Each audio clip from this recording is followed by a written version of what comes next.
style of coaching and what I believe in. As a player, translate that over. I like to teach, so it's going to be a fun time for me. This is a perfect league, a perfect situation I'm coming into to teach these guys, to show them. It's when you turn professional, these guys are so young. They're coming out of most colleges. A lot of them haven't really left home. The pro game, it's a tough game, so I truly believe that I have a lot of knowledge that I can pass on to these guys. If I can have them buy into the systems and the stuff I'm implementing, I think we can be successful. I know we can be successful, so it's an exciting time for me. You say it's a perfect situation, but you can be successful. They're off to a rough start. What do you have to do to get things turned around? Any time a team struggles early, it's just an identity thing where they have to find what they do best, put them in positions where they can be successful. I think it's just being more organized, structured, and at the end of the day, I've always been a big believer.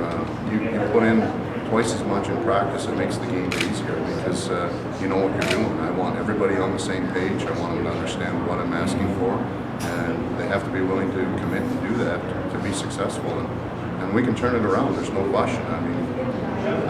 Without saying too much, I'm excited about making a run to the top of the standings and making some noise in the playoffs. So that's the goal. It doesn't matter what you're doing. You want to be successful, and I'm not afraid to say I'm after a championship. People might not believe that, but you know what? There's those stories where worst to first champions. That's what I want. I want my players to know that, and I told that today. I said, we can win. There's no question in my mind. If we do the right things, we buy in, we work hard, we respect the game, and it'll reward us. And that's where we're at. You mentioned your style. Talk a little bit about what you're bringing to the ice. Yeah, I want a team that's tenacious and after pucks and finish their checks.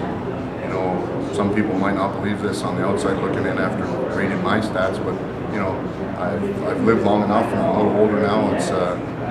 I can relate to these guys, and we just need to be disciplined. It's a game of specialty teams now. The days of bullying teams around, it doesn't exist. You have to have a good power play, you have to have a good penalty kill, you have to have 3 lines, and that's the good thing about it. Everybody's going to get to play. You have to have goaltending, you have to have defense that are willing to be committed. So it's definitely an experience I'm excited about. I'm thankful the organization's given me this opportunity. I know it's not tough anytime you have to fire a coach, but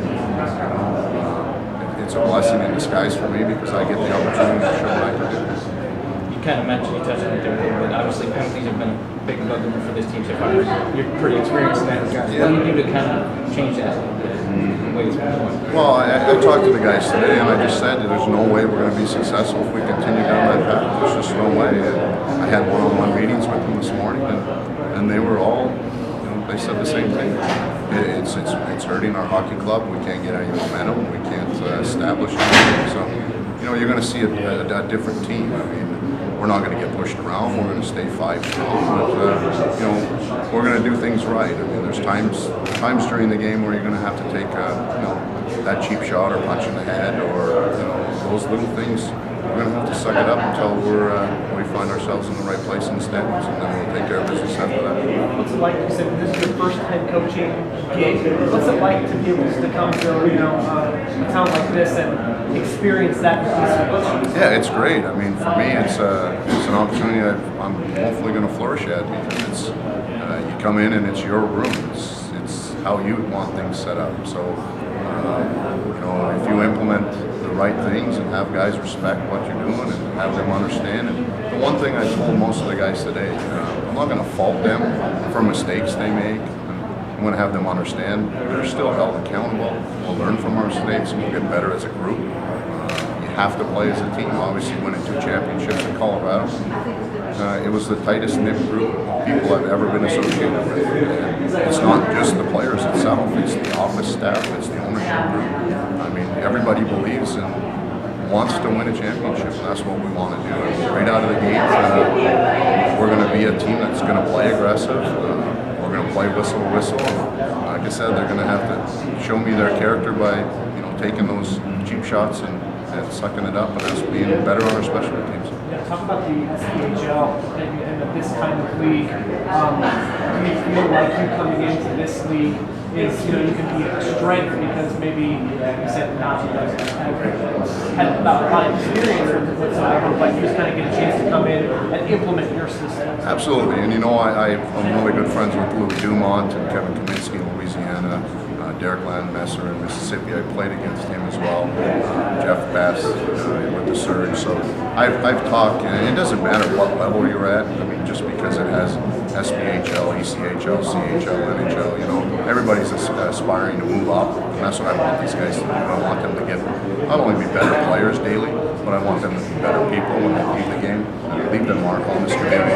I mean, these people come and they support it, whether it's good, bad, or the ugly. They come and they support it, and that's an important thing. So if you don't have fan base or good ownership, you're not going to be successful. So we just got off the radar a little bit there, so we'll get things corrected, and we're looking forward to it. It was an upbeat practice this morning. The guys, they got to say what they needed to say on the one-on-one meetings. We had a team meeting, and they're under the understanding that if they buy in, we'll be successful.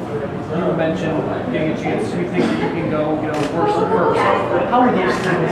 How do you accomplish that? Is it certain things in practice? Is it a big ball? How do you go about it? Most times when a team's struggling, it's guys playing as individuals. They're not buying into what's going on.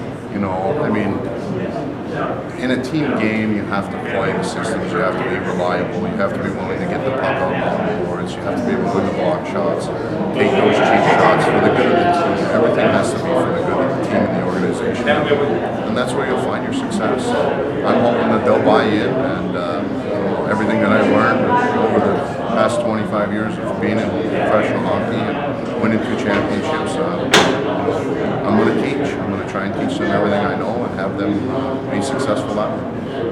How much is obviously that extensive playing? How much will you rely on that as you're coaching, and how much do you think the guys will take more to that as far as a better perspective? Yeah, the one thing is, I'm pretty old now. Some of these guys are young. You say a few ex-NHL guys out in there, you can see their eyes rolling. They're not 100% sure who that is, but it's one of those things. I'll hold them accountable, and hopefully that gains their respect. I'll teach them what I need to teach them, ask them questions as much as they ask me questions, and just implement what I know works and have them buy in that.